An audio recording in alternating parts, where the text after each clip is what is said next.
It's Tuesday, so that means it's time for another top 10 video. It seems like a long time ago, my patrons had voted and we had done one of the topics, and the runner-up was top 10 feats from D&D 3.5 I want in 5th edition part 2, or even more of that.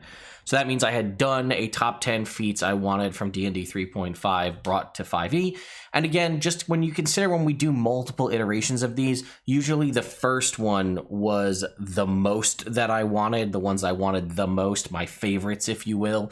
And then each time we do one, I am still finding ones that I like, but usually the list gets shorter and shorter. Even though there is no small amount of feats, the ones that I think are really cool kind of lessons. So we're going to get into those top 10. There will actually be 10, and I even have a couple of bonuses for you as well. So if you want to see what those are, stay tuned. I know feats don't fail me now has been used before, but I think it's classic, so I'm going to use it again. What's going on, folks? Ted from Nerd Immersion here, and yes, I have 10 of these feats from D&D 3.5. So that's kind of the rules. They are feats. They have to be non-homebrew, officially published in some book. I think these are all 3.5. One or two of them might be 3e, but for the most part, that's pretty much interchangeable. And like I said, I'll also have bonus examples at the end as well for a couple of extra ones. And then on top of that, a lot of these books are available on the DM's Guild that you can get in PDF form. They're all older edition books, obviously, but you can still go pick them up. I think only in digital form, but I'll put a link to the books that I use in the description, and those will be DM's Guild affiliate links. So if you decide you want to pick up older edition books, you can do so, and I will benefit monetarily if you happen to use one of those links. Again, feel free to probably not do that because they're 3.5 books, and if you're a 5th edition player, this is just a fun video for you to learn about some stuff. Anyway, on to number 10. Number 10. For this, we're heading to the D&D 3.5 book Complete Warrior. This is from what they call the Complete series. There was a complete version, Complete Warrior, Adventurer, Scoundrel, Mage, and so on. So this is for monks specifically. Well, actually, it doesn't have to be monks back in the 3.5 days. You just have to have certain prerequisites, and this is the Flying Kick feat. So down here at the bottom, if you take a look, this had certain prerequisites, right? Strength of 13, 4 ranks in jump. That would probably be an athletics equivalent here in 5th edition. Improved unarmed strike and power attack. We obviously don't have power attack or improved unarmed strike. Those were both feats. Monks got a lot, like in the improved unarmed strikes, they sort of just got that ability. And that's just how a lot of things were handled back in 3.5. You just were given class features and different things gave you feats, rather than now some of those have been parsed out to just be class features, like the monk's martial arts feature. That would have been the improved unarmed strike thing, but the difference that I kind of liked from 3.5 is anybody could be pretty much as good as a monk in those respects if you took those feats. Now it's a class feature, whereas again, like a fighter could have taken improved unarmed strike, but I'm neither here nor there. So the feat is when fighting unarmed and using the charge action, you can deal an extra 1d12 points of damage with your unarmed strike. So the process was, this is supposed to obviously be, by this, the name dictates, flying kick. So you're running, you jump, and you do a flying kick. You don't have to do that. It states that you need jump ranks, and it just says when you do a charge, you deal extra damage. So that was also an action that you could do back in 3.5. You charge someone. We see charge mechanics in 5th edition for various monsters. Usually if you move 20 feet in a straight line before you attack someone, it does extra damage. And this would basically be the option to let you as the player get access to one of those kind of usually monster stat block abilities, or certain, like I think wild boars have a charge ability, right? If they move 20 feet and then attack, they deal extra damage, and this would essentially just be you as a monk getting that extra ability. Again, I don't think it would be necessarily a D12. You might, if you want to make this a specific to monk ability, then you might just say you get to roll an additional one of your unarmed strike die on that damage if you move 20 feet in a straight line before making an attack or something like that. I think it'd be really cool. It'd add a little more flavor, and then this opens up the opportunity for a bunch more of these sort of technique-based feats for monks. And I thought it would be pretty cool. Plus, you know, it makes me think of Liu Kang. Maybe you make an advanced version of this and you call it Bicycle Kick. Number 9. Robilar's Gambit. This is an interesting one. Again, we don't really see anything like this in 5th edition, and I don't think we will, but I thought this could be an interesting one as well. So it says, at the start of your action, you can adopt a fighting stance that exposes you to harm, but allows you to take advantage of your opponent's exposed defenses as they reach in to attack you. Anyone who strikes at you gets a +4 bonus on attack rolls and damage rolls against you. In return, they provoke opportunity attacks from you each time they swing. Resolve your opportunity attack after your foe's attack. So we really don't see a lot of things in 5th edition that give you static number increases, like a plus this or plus that. Usually it's in terms of advantage or something like that. So you could, in theory, say, you can choose. This kind of falls almost in the line with like reckless attack, but the barbarians have. But this is just giving you extra attacks. So it's breaking the concept of reactions, because that's the other part that would need to happen, right? You're typically only allowed 1 reaction in combat per turn. This is sort of letting you get around that by saying, you're exposing yourself, giving the enemy a +4 to attack and damage rolls. They don't necessarily have to hit, right? They might still miss you, but they still have that +4 to both. But in turn, each time they swing, you then get, after they attack you, you get to make a retaliatory attack. So if you're fighting a creature with 3 attacks, they can possibly have an extra +4 to attack and damage on all 3, but you get to make 3 subsequent attacks after, one after each one, assuming that you don't die in the process. And again, maybe it's because, again, I think this is something we're seeing a lot, especially was echoed, I feel like, a lot in Tasha's Cauldron. The fact that we see so many new options for different things added to the game, I think is truly representative of a growth of the players of Dungeons and Dragons. So a lot of us who've been playing around for a lot of editions are used to math and min-maxing and coming up with all these crazy concepts for builds and feat chaining and all this kind of stuff. And there's a large amount of new players in 5th edition. So things were relatively simplistic, and still relatively are, I'd say, for 5th edition Dungeons and Dragons. But because that new player base who's just gotten into 5e over the past 5 years or so have sort of grown to the point where the game is very familiar to them, so they feel comfortable going out of their comfort zone and trying new things. I think that's why we see so much in the options of expanded class features and all that kind of stuff in Tasha's Cauldron.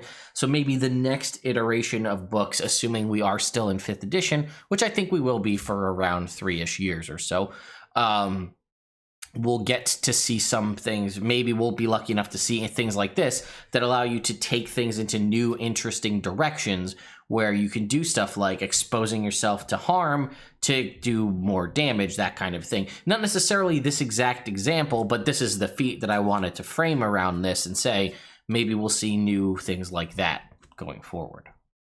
Number 8. I should have mentioned the last one was in Player's Handbook too, but the one for this, Ride by Attack, is in the first Player's Handbook, the base Player's Handbook, which required you to have a ride in rank, which is not a skill we have in 5th edition, and mounted combat. Again, that is a feat we have, so this could be the possibility for feat chaining. But when you're mounted and use the charge action, you may move and attack as though it was a standard action and then move again, which is a thing you could kind of do now. But your total movement for the round can't exceed double your movement speed. But the most important thing, I think, for this is you and your mounted do not provoke an attack of opportunity from the opponent that you attack. So we see things sort of like this. This is almost like giving you a disengage, but while mounted, but, sort of a free applied disengage. You ride past someone, attack them, and then you can keep going and not provoke attacks of opportunity. This is very similar. This is basically giving you and your mount the equivalent of a certain creature's flyby attack feature, or flyby rather. So I'm assuming I would like to see this, and I think feat is the right way to handle this, right? If anyone was going to get it, probably would have been the Cavalier as a class feature. But I think that this being a feat is pretty good, because this could work for it doesn't have to just be a fighter. It could be paladins or rangers or whatnot. Number 7. Ancestral Relic. For this one, we're heading over to the Book of Exalted Deeds. Again, another book that I think would be very at home in 5th edition. Same with the Book of Vile Darkness. to a wholly good manual and a wholly evil manual to allow you to expand options for evil and good play in a lot of ways. So we have the Ancestral Relic, which is basically a way for a feat to get you a guaranteed magic item. So you had to be good aligned, and you had to be at least 3rd level. Reminder, feats happen every 3 levels in 3.5 as opposed to every 4 like we see now in 5th. So choose an item you own. That item must be of masterwork quality. Again, we don't really have masterwork magic items. Maybe common magic item? I don't know. And it must be an item that once belonged to a member of your family. Alternatively, the item may have belonged to another person to whom you're somehow connected with, such as a member of a religious order. At any time, you may retreat to a consecrated or hallowed location and spend time in prayer in order to awaken the spirits in your ancestral relic. It requires a sacrifice of valuable items worth a difference, and we'll see there's a table below. It doesn't have to be of gold. You could sacrifice magic items, other goods for the required amount rather than selling your goods. You must spend 1 day per 1,000 gold piece value you sacrifice. During this time, you spend at least 8 hours each day in prayer and meditation, not stopping to eat or rest. For example, a 4th level paladin has a masterwork bastard sword they inherited from their grandfather. They make a sacrifice worth 2,000 gold pieces and spend 2 days in prayer and fasting in the temple of Erroneous. Again, that is a god from Greyhawk. When she emerges, her devotion has awakened the magic inherent within the blade, making it a +1 bastard sword. When she reaches 7th level, she once again retreats to the temple for 6 days, sacrificing items worth an additional 6,000 gold pieces to make her weapon a +2 bastard sword. When she reaches 11th level, she can make it a +2 holy bastard sword by sacrificing 24,000 gold pieces worth of stuff, the difference between 32,000 and 8,000, and spending 24 days in prayer. Character's level dictates the maximum value of his or her ancestral relic. No character can have more than one, and you can see there's a little table here, right? And it shows 3rd level up to 20th level the amount of money you need to spend to do the difference in creating different parts of relics. And obviously, some of that would be different because we did have very specific crafting and enchanting rules back in 3.5 and ways to do different things like that. But I like this concept. I've always liked the concept of legacy magic items. I've said this before on the channel a bunch. We saw that in the Vestiges of the Divergence, kind of a concept that Matt Mercer used. That concept is not new. He did not create that. That's been around for a while, the concept of an item that sort of unlocks power as it goes. And we've seen this in social media. We've seen this in anime and video games, that kind of a thing. And this is a way for you to guarantee getting one. And that is interesting to me because, again, it's fully up to the DM to, one, decide to even allow this kind of thing in the first place as a homebrew feat for 5e.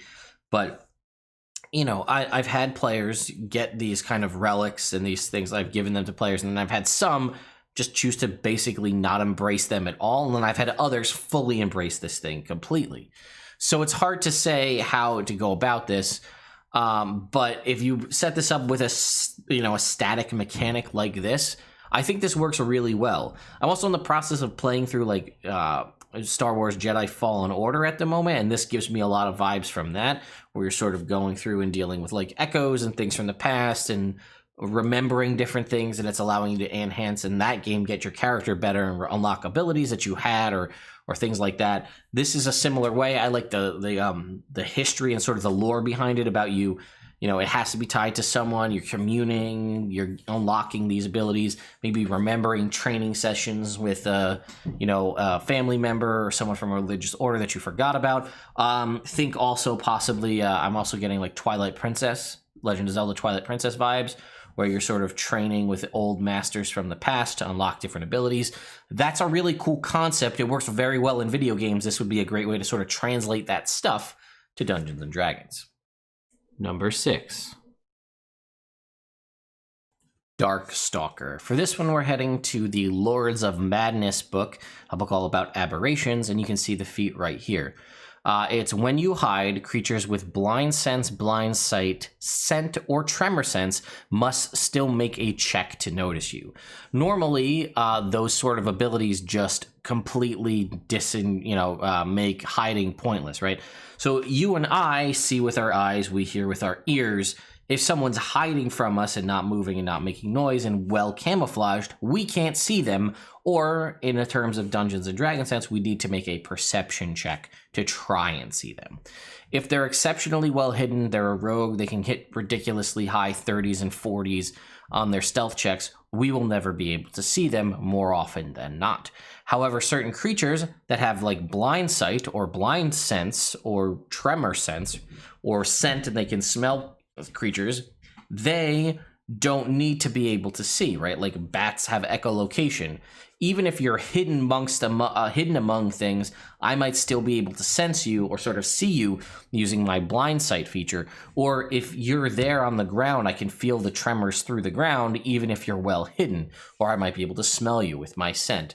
This doesn't make it so that you can hide from them, like they still can never see you. It's just that more often than not, they wouldn't need to make any kind of check. They would just know where you are.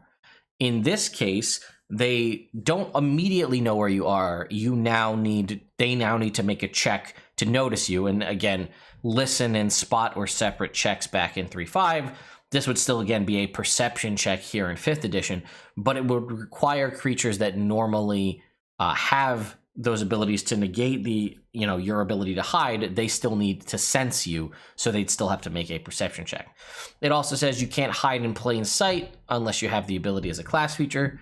Again, that's not really an issue here. And in addition, you can flank creatures that have the all-around vision special quality. Again, flanking was a standard mechanic in 3.5. It's not. It's an optional mechanic in 5e. But the concept was if a creature can see 360 degrees around it, like say a beholder with eye stalks set in different directions, you can't flank it because it's fully aware of what's happening on all sides of it with its all-around vision. This kind of allowed you to break out of that due to your kind of shifty, Darkstalker-y nature. And then, obviously this was a nice thing too about 3.5 is it would say this is the benefit, because then it would say normally creatures with these senses do not need to make spot or listen checks to notice other creatures within range. Creatures with all-around vision can't be flanked. So just to further clarify things, back in the day, they used to tell you this is what it gets you and here's what it normally was. So if you were confused and were like, well, why would I want to take this? It spells out normally the situation is like this. This kind of changes that with the following, with the pre-existing benefit that was listed before. So I think this would be really good. This would be a nice way for rogues to sort of get another level of sneakiness. Not that rogues need to be able to hide better, but it is just kind of funny to me that, you could roll a 40 on your stealth check and it doesn't matter because the enemy has blind sight, right? A crab, like a base level crab, has blind sight out to 10 feet. So you could be the stealthiest rogue in the world, but if you come within 10 feet of that crab, it knows you're there. So it's just interesting to me. And, if you want to think about that, this would kind of allow that. The closest thing we've seen to something like this is, I think it's the Gloomstalker Ranger has the ability to hide and remain hidden from creatures that depend on dark vision. I think that's them that have that. So, if you're relying on dark vision, they're hidden from you. But if you light a torch, then you might still see them anyway. But it has, again, that doesn't do anything for these other features like blind sight or tremor sense. So I think this would be a nice addition. It would, again, give rogues some other options as well. Number 5. Acidic Splatter, but to a greater extent, the reserve feats in general. So these were all introduced in the Complete Mage book. So again, I guess there were some that also, it says some feats tied into the player's handbook and also Complete Arcane, but Complete Mage, and this was something that was pretty frequent back in 3.5, you would introduce entirely new subcategories of feats or other things. So this book introduced the concept of reserve feats, which I think a lot of people would like. And basically it was, as long as you had a spell prepared and able to be cast from a certain type of spell, it gave you some other ability if you took this feat. So it says right here, where is it? These feats are usable only by spellcasters and they employ an unusual form of prerequisite. You reserve feats draw upon the magic inherent in a caster's body and soul, utilizing but not consuming energy from available spells to augment the character's already prodigious magical talents. And it says right here, reserve feats are designed to allow spellcasters to stretch their resources over a greater number of encounters. As long as you retain the appropriate spell or spells, you have unlimited access to one or more special abilities, many of which are useful in combat. I will also point out that back in the day, cantrips were limited. Like in 5th edition, cantrips might kind of take the place of reserve feats. I'll let you decide. But back in the day, you only had so many cantrips, and then you'd run out of those.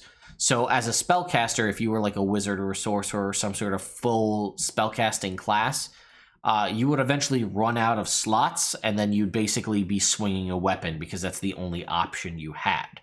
Reserve feats sort of take the place or sort of help with that. So Acidic Splatter is, I think, one of the best ones, but I'll let you decide here. So you have to have 2nd level spells, so you couldn't take this at least until level 3. And as long as you have an acid spell of 2nd level or higher available to cast, you can throw an orb of acid as a ranged touch attack.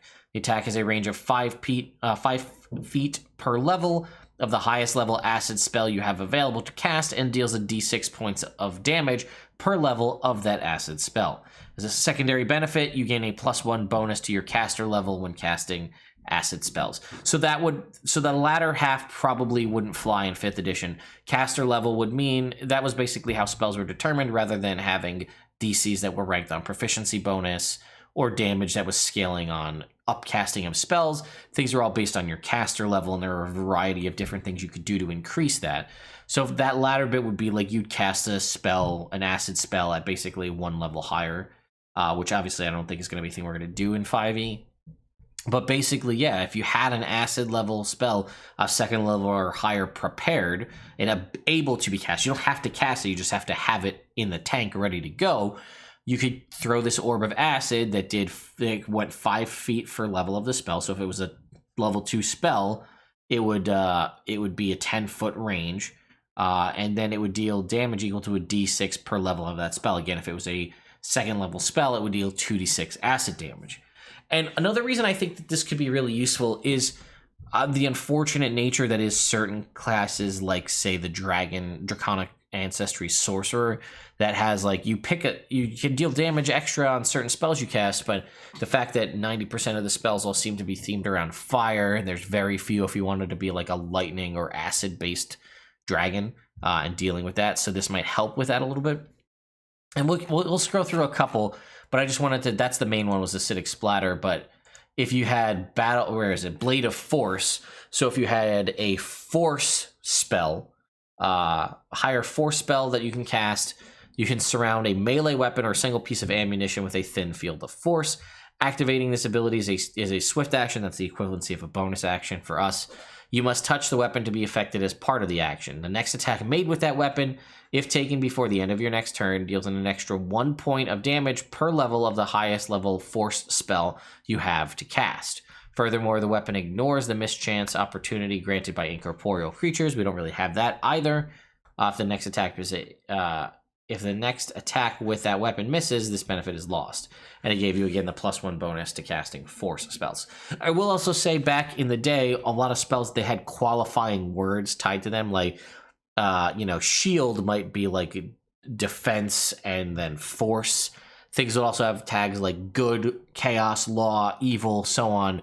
And that would allow you to sort of reference things like that, like as long as you cast a force spell. You see over here, Clap of Thunder is a sonic spell. Sonic is replaced with thunder damage here in 5th edition, but if you had a 3rd level or higher thunder spell, basically you could do a melee touch attack. There's a d6 points of thunder damage per level of the highest level thunder spell you have cast. Additionally, they must make a fortitude save, which would be a constitution saving throw, or be deafened for a round. So you can see the concept. I don't know if there's really a place for reserve feats in 5th edition. I think you could definitely make it work, but I'm very curious what your thoughts are. Let me know in the comments. Number 4. Draconic Aura. This is found in the Dragon Magic book, and this is, again, a desire for me mentioning that I often very much like the Dragon Shaman class, and the Draconic Aura was sort of a function of that class. This feat lets you get access to that even if you were not a Dragon Shaman, though if you were or had Draconic blood in some way, they got immensely better. Take a look. So you have to be 3rd level, and you choose a Draconic Aura. We'll go to page 86 and look at those. But you could project this aura as what is equivalency of a bonus action in this game. It applied to you and all allies within 30 feet. The bonus of it was +1. It remains into effect until you dismiss it for free. You're rendered unconscious or dead, or you activate another aura in its place. So it was normally always +1. However, if you were of the Dragon Blood subtype, which was a concept, there were subtypes of bloods or character types.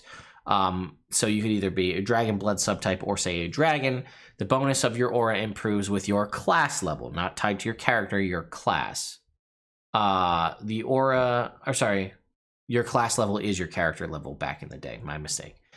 So at level 7, it goes up to +2. Level 3 or level 14, it goes up to +3, and level 20 it goes up to +4. You can select this feat more than once. Each time you do so, you choose a different ability to project another aura of your choice, but you can still only have one at a time. This was kind of similar in ways to like the Metamagic feat that we have now, where it is useful for anybody to take it, but if you happen to be of a Dragon Blood subtype, or even one of the classes that already has access to the auras, like the Dragon Shaman, doing this would make it even better for you, because you could take that and then get access to another aura. So if we were to go to the Draconic Auras here, let's see. I'm going to skip ahead to where the auras actually are. Here they are, aura effects. So there's the energy aura, which you would choose acid, cold, electricity, or fire. Let's see. Best choose this energy. Bonus applies to spells, powers. Oh, you get a bonus to the save DC of your acid, cold, electricity, or fire effects. Choose one type when you gain the aura. So any effect that you have that would be dealing acid, cold, fire, or electricity, you get a bonus to the DC equal to whatever that number was. We saw it was +1, could go all the way up to +4, and that was how that worked. Insight would give you that same, so whenever it says you get a bonus to something, the bonus is that number, +1, or if you had the scaling version all the way up to +4. Bonus to decipher script, knowledge, and spellcraft checks. This would basically be Arcana history checks for us, probably. Power is a bonus on checks to overcome spell resistance. We don't really have that in this, so we can throw that out. Bonus on bluff, diplomacy, and intimidate. That would be persuasion, deception, and intimidate in our game. Resistance would be, it says acid, cold, fire, electricity. Resistance to that times 5 times the bonus. Again, back then, resistance meant you just reduced the damage by an amount. So if it was 5 times 1, it was 5 points, you take 5 less electricity. I'd probably just remove the number here and just give you resistance to the type of damage. Resolve was concentration checks against fear, paralysis, and sleep effects. I might just put that against fear, paralysis, and sleep effects saving throws, or maybe just concentration checks to maintain concentration on a spell. Senses was, this would be perception checks and then initiative rolls. Stamina was this. Oh, stamina here is constitution checks and constitution saving throws. Swiftness is basically athletics checks, and it will also increase your climb, fly, and swim speeds by 5 times the bonus. And then toughness here was also damage reduction, that amount. So whatever the damage was, if you had a 4 in bonus, any damage you took would be reduced by 4. There's more here that aren't listed in this book that were in the second Player's Handbook. If we jump back over to Player's Handbook 2 and go up to the Dragon Shaman class, you'll see a couple other options there as well, which we can go ahead and look at those. Let me just pull them up right here. Where's the aura? Here we go. So we have Energy Shield, which is whenever you or an ally within your range is damaged, the enemy takes 2 times the aura bonus in the type of damage that you would deal from your class: fire, cold, electricity, lightning. We have Power, which was a bonus to your melee damage rolls. And then Toughness that was damage reduction. And then Vigor was fast healing, equal to that bonus as well. So again, I think it would be really cool. It would give a lot of options. It also fits with the new Draconic subclasses that we got as well. So hopefully we get something like that in the future. Number 3. This next one is a grouping of feats. These are the Wild Shape feats. Now, these are not from one specific book source.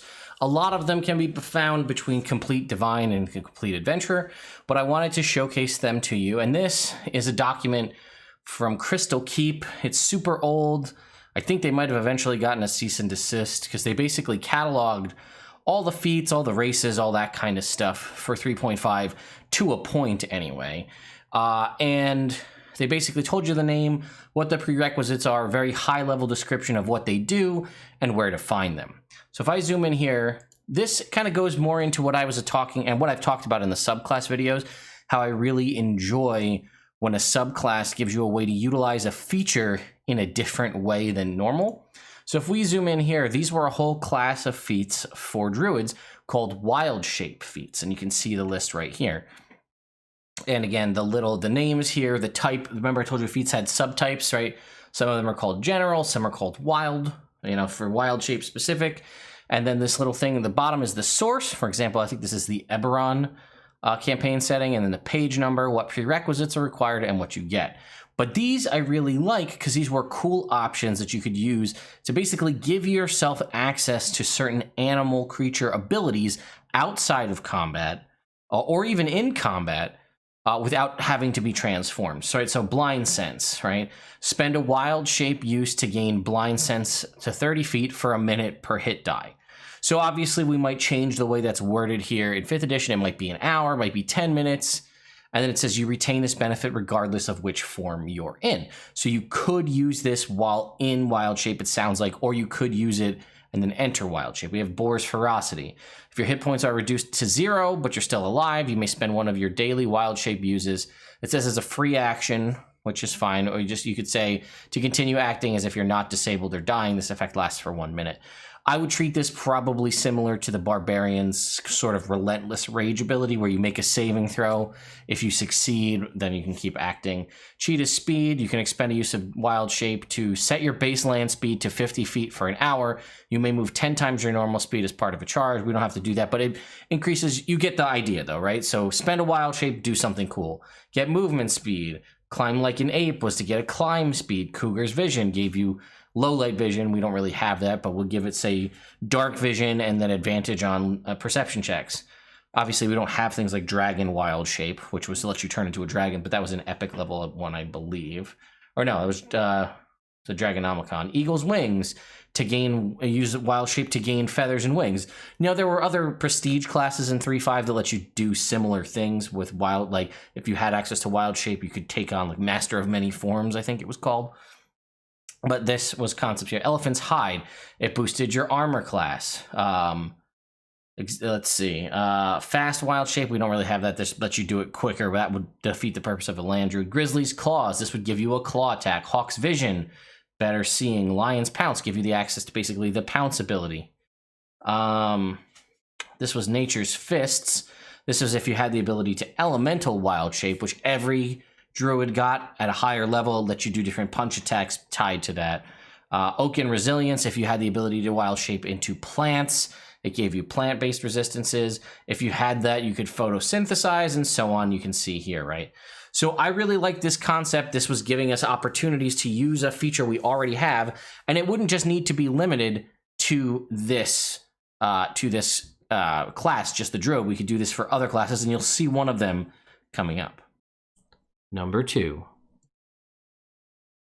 weapon style feats. Similarly to the wild shape feats, we had things that were style, as you can see here is the subtype, and they were similar to what we originally had in the weapons feats on Earth Arcana, and to a much lesser extent, the Crusher, Piercer, Slasher feats we have now. These were specific ones that allowed you to do certain things based on your proficiencies with certain weapons. And they basically, you can see there's quite a few here that let you do a bunch of different things. So if we see like right off the top is Anvil of Thunder, right? This was either hammer or axe. So you can see you need to have all these prerequisites to get it. And then if you hit a creature with both your axe, this was wielding an axe and a hammer, which was cool because it was a style thing. Axe and hammer, two-weapon fighting required using an axe and hammer, right? If you hit the same creature with the axe and a hammer, they become dazed, right? I think that would be the equivalency of stunned in 5e. Axe Spike. This was, again, very Battle Rager specific, right? So We have armor spikes, great axe, heavy axe, or armor spikes. When you make a full attack with your great axe, you can make an additional attack with your armor spikes. Okay. Bear Fang, I think this was axe and dagger. Yeah. If you hit with both your axe and your dagger in the same round, you have the option to start a grapple as a free action without provoking attacks of opportunity. If successful, you drop your axe, but gain an additional attack with your dagger. So that would be a cool concept. A Bite of Steel. This was using size, right? You know, the kind of martial arts weapon. We don't have size as a specific type of weapon in 5e, but you could probably make this dagger, right? So when making a full attack with a sai in your offhand, again, doing 2-weapon fighting, you could attempt to pin their weapon using sort of the fork of the sai. Crescent Moon was sword and dagger. Devastating Thunder. This was just for mounts, I think. Frontline Archer. You can use your longbow to make a trip attack. Trip was just a thing that anybody could do, not just Battlemaster fighters like we have now. Hammer's Edge. Sword, this was a sword and hammer. Right, we have a high sword, low axe, another sword and axe combo. Lightning Mace, was it just a mace, 2-weapon fighting, 2 maces. If you're fighting with a light mace in each hand, anytime you threaten a critical, you gain an additional attack. Net and Trident, that's a pretty standard one from history, but Net and Trident there. Quick Staff was a one for quarter axe. If you had a war axe and a hand axe, you can still gain the benefit. So they had things in 3.5 called a buckler, which was like a small shield that you could still wield offhand unless you were fighting with those hands. This one is a dwarven specific one, or proficiency with dwarven war axe specifically. So it's an axe and a hand axe, and if you could still get the benefits of the shield. We have Spell Razor. So this was if you have a gnome quick razor, again, that was a specific weapon. You could do castings and stuff. Spinning Halberd. Doing the kind of spinny move there. Storm of Flying Strikes. I think this was just power attack in general. 3 Mountains. If you strike the same creature in the same round with your Heavy Mace, Morningstar, or Great Club, you could nauseate someone. And then Turtle Dart. When wearing heavy armor or using a tower shield, you do not provoke attacks of opportunity. In the same round you made an attack with a short sword. So there's, again, I went a little in depth there going through all of them. I probably didn't have to, but you get the point, right? Cool concepts with weapons doing different styles of weapons and combinations specifically, right? Not just like if your weapon does slashing damage, you can do a thing. This is if you're wielding a sword and a hammer, you can do a thing. And again, these are probably more specific towards fighters or people that can get access to the 2-weapon fighting style in these particular instances, but there's no reason we couldn't get like a marshal's book, a handbook, something that's specifically tied to martial fighters. We get a ton of new spells, we get a ton of stuff for spell casters, but some people don't want to cast spells. Some people just want to hit stuff or hit stuff in cool, unique ways, and these feats and looking back at them could be a great way to do that. Number 1. Before I officially give you number 1, I wanted to show you just one of my bonuses here, was 2-weapon fighting. So a lot of people often say like 2-weapon fighting sucks in 5e. It's not at all what it used to be. It used to be so much cooler. Well, I want to point out to get the ultimate best thing you could out of 2-weapon fighting back in the old days. These are just the 2-weapon fighting feats right here, right? So you had to take 2-weapon fighting, period, to even get access to using 2-weapon fighting. And then there's, I think, a total of like 14 of these different feats here to let you fully unlock all of the things you could do with 2-weapon fighting, right? So there was 2-weapon fighting. Then there was improved 2-weapon fighting. Then there was greater 2-weapon fighting. And this would let you make more additional attacks. Then you could do things with defense, 2-weapon defense to get bonuses. Then do 2 hits at the same time with attacks of opportunity. Use 1 to pin a shield. You can see all sorts of options here. So I just wanted to touch on that like, I don't know what the middle ground is, right? 5e's greatly simplified it that everybody can do it, but someone with a 2-weapon fighting style is better at it. But it's just 1 bonus action attack versus a tree of 14 different feats to get into that. So now let's go to my number 1 here, which is the Divine Metamagic feats. which are, let's skip to the section that's just Divine Metamagic. Oops, my mistake. Oh, we'll go back here. So, my bad. One more time. All right. So this was an option, and what it would use was, so clerics and paladins used to get turn undead. It wasn't tied to channel divinity like it is now. It was just a thing you got called turn undead. And you could get things like improved turning, or you could get feats that let you add more turn undead attempts, or even magic items that were sort of burnable that like you could use it. It just adds to your turn undead attempts. And they introduced the concept of divine metamagic. Again, metamagic was a thing not specifically tied to sorcerers. It was a thing that spellcasters could do. Divine metamagic, which, and I should say arcane casters specifically, right? Sorcerers, wizards, and so on. Not your clerics, your paladins, your druids. Or really, I guess, just your clerics and your paladins in this instance. So divine metamagic let you gain access to metamagic, but instead of fueling it through your normal means, you could expend your turn undead attempts to activate these divine metamagic. So just choose a metamagic feat you possess. So you'd have to take a metamagic feat first. And then as a free action, you can apply that feat to a divine spell you're casting without changing its level. There was like a sacrificing of levels to use metamagic, but you can sacrifice turn undead attempts per day. And you could take this multiple times, and there was a bunch of different options of things you could do, and some even unique options like Divine Might as a free action. Use up one of your turn undead rebuke turns to add your charisma modifier to your weapons damage.